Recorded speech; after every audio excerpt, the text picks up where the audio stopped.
Hello there friends and welcome. Today we are going to talk about settings in Rocket League and how they affect your gameplay. Do not forget to like this video and subscribe to the channel to stay updated for future content. By doing so you will help me a lot by reaching more people and of course making more videos. Thank you! The gameplay tab speaks for itself and has nothing major that affects your gameplay. You might want to change the tournament scheduled region to your own for a better ping. The camera settings on the other hand have a big impact on your gameplay. First, I'd like to turn off camera shake most of the times because it will make your camera unstable when hitting the ball or other players. You should turn your field of view to 110 degrees since it gives you a wider look on the playing field and improves your control and decision making. Distance changes how close the camera is to the car. Having it too close or too far away again limits your own gameplay, so most players have this setting between 250 and 270.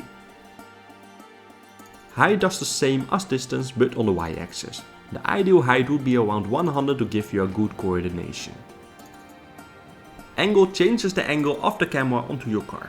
Notice when I lower this setting I increase my angle looking more down onto it, while when I increase it, it gives me a smaller angle and allows me to look more into the distance.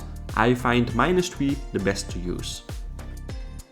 Stiffness tells how rigid the camera will follow the car when you make turns and jumps. The higher the number, the more it will glue to your car motion. 0.8 is commonly used here. Swivel speed basically lets you change the sensitivity of the option to look around your car. I prefer it really high to make quick decisions.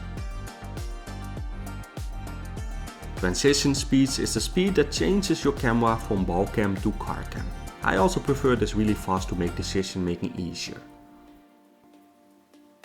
And obviously there's also an option to invert swivel. At controls we have the sensitivity for steering and area control. As a new player you should keep this at 1 and get used to the game. When you are ranked diamond or higher you can start increasing the number to your liking. I prefer to play on 1.5. Controller dead zones means the amount you need to move the stick before your car reacts to inputs on the ground and in the air. Most players have this between 0.1 and 0.25.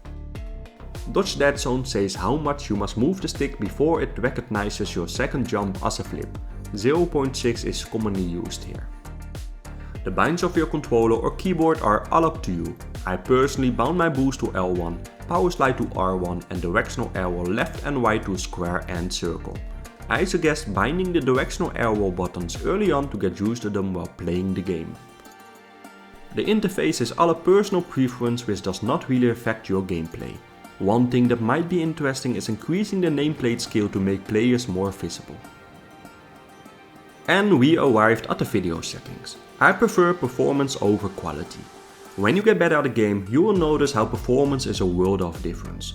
So of course you should uncheck all those crazy funky visual effects and most certainly smash that like and subscribe button. I got carried away a bit, sorry. I do set the render quality to high quality to get a nice decent look of the game.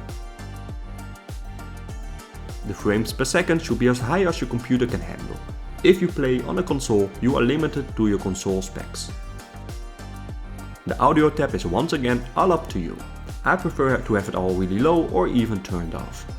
I also don't like the soundtrack in training and obviously not in a game because it's really distracting. And lastly, the chat. I only turned off voice chat to not get my ears utterly destroyed by raging kids and adults.